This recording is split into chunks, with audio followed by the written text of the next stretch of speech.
Salut tout le monde, c'est Sky, bienvenue dans cette petite vidéo critique de la série Cyberpunk Edge Runner. Donc, si vous avez cliqué sur cette vidéo, c'est pour avoir un petit aperçu et de mon critique de la série Cyberpunk Edge Runner et d'avoir mes ressentis. Alors, la série se passe dans l'univers de Cyberpunk 2077. Donc, pour ceux qui n'ont pas joué au jeu, vous ne serez pas perdus sur l'histoire du coup de Cyberpunk Edge Runner.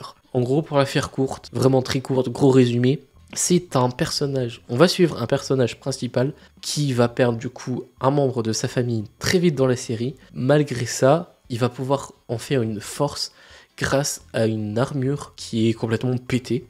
Et ce qu'il va faire, c'est qu'il va se faire recruter dans une équipe qui s'appelle les Cyberpunk, où ils sont du coup payés pour faire des boulots à la place des grosses personnes, pour avoir soit des données, soit de l'argent, soit juste régler des comptes avec certaines personnes.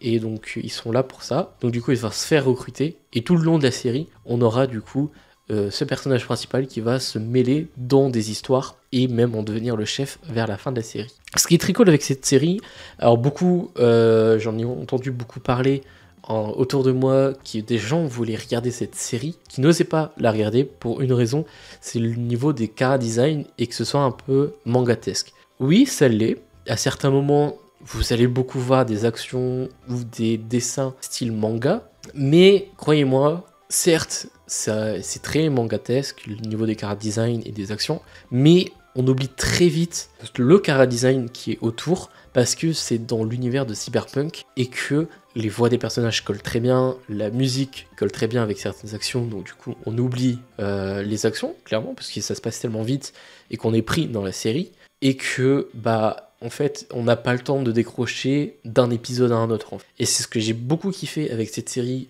Cyberpunk Edge Runner, moi qui n'ai pas vu, qui n'ai pas joué au jeu carrément, j'ai beaucoup aimé parce que j'étais beaucoup pris dans l'univers de Cyberpunk et dans l'univers du personnage, etc. Surtout que, comme j'ai dit, c'est pas parce que c'est manga que forcément, ça va être manga en fait. C'est dans le style, je vais vous le dire tout de suite, c'est dans le style, mais on a beaucoup de choses qui sont des dessins animés de maintenant. C'est juste que le chara-design collait, je pense, plus avec l'univers.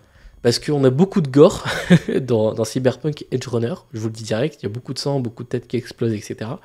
Mais je pense que le chara-design permet aussi de faire ce gore-là, parce qu'il n'est pas forcément très réaliste. Par exemple, s'il l'avait fait en full 3D, comme il pourrait le faire avec, par exemple, Buzz l'éclair, ou d'autres films en 3D, je pense que là, le gore aurait été mal accepté, et je pense que ça n'aurait pas été peut-être possible de pouvoir faire ça, et que ça n'aurait pas rendu la même chose que si c'était dans le jeu Cyberpunk, et comme voulu, en termes d'univers, et en termes d'ambiance. Voilà, donc je pense que c'est pour ça qu'ils ont fait dans ce style-là. Alors, une chose que je suis un peu déçu de cette série, oui, il faut toujours quelque chose que je sois déçu, c'est que malheureusement à la fin, j'ai pas voulu le spoil, mais on aimerait avoir une autre fin possible, sauf que dès le début on va te dire ok, il y a ce problème là, si tu fais tout ça, t'es mort. Et c'est 5-6, c'est même 4-3 épisodes avant, où on te dit clairement ça, et donc du coup, et tu vas comprendre qu'à la fin, ça va être cette fin-là, et que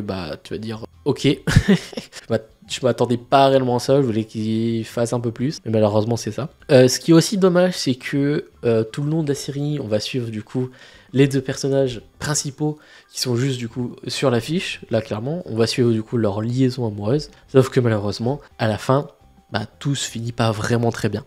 Donc ça fait que on est un peu frustré, on aurait voulu qu'ils se fassent plus de choses ensemble, sauf que malheureusement dans les séries, voilà, je pense pas qu'ils ont voulu accentuer sur ce côté-là amoureux tout le long de la série, mais je trouve que c'est un point vraiment dommage parce que les deux personnages sont très touchants, on se reconnaît, moi en tout cas je me suis reconnu que ce soit dans les deux personnages, parce que clairement ils sont tellement attachants, mais malheureusement les créateurs n'ont pas voulu trop les faire jouer ensemble, les faire paraître couple.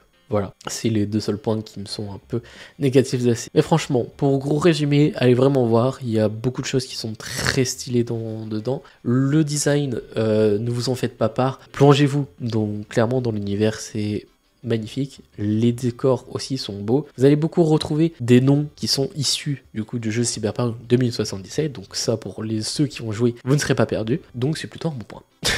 Voilà. Mais vraiment, allez foncer le voir, il est très cool, c'est 8 ou 10 épisodes, donc vraiment allez foncer, c'est une très bonne série à regarder, surtout si vous êtes fan du jeu, et si vous êtes fan de tout ce qui est action gore. J'espère que t'as kiffé cette petite critique. Voilà, j'en fais peu sur la chaîne, mais si vous voulez en voir plus, mettez-moi directement en commentaire de cette vidéo quelle série ou film vous voulez voir en critique sur la chaîne. Voilà, sur ce les gens, c'est Sky, n'hésite pas à regarder ce que je fais sur ma chaîne YouTube, je ne fais pas que ça, bien sûr, je fais plein d'autres choses. Voilà, sur ce les gens, c'est Sky, surtout, croyez toujours en rêve, et nous on se retrouve pour une prochaine vidéo. Sur ces gens, salut!